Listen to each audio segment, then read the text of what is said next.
Дос болғаннан кейін не бір достар бір-бірімен ажырап кетіп жатыр.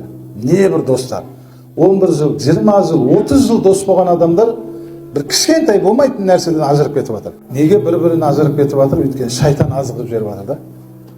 Шайтанның сөзіне еріп достан ажырап кетіп жатыр. Енді шайтанға ермеу үшін, шайтанға жеңілмеу үшін не істеу керек?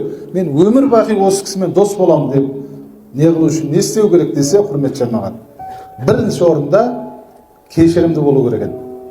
Егер сіз досыңыздың кемшілігін кешіре берсеңіз, сізді шайтан екі дүниеде ажырата алмайды деген ғой. Кешірімді болсаңыз. Алла Тағала Құран-ы Кәрімде айтады: "Астамиду билла хузил аффа" дейді. Кешірімді бар ғой, мықтап ұстап ал дейді ғой, қару қылып. Егер кешірімді адам болатын болсаң, сенің бірде бір досың сенен ажырап кетпейді екен. Сенімен бірге жүреді екен.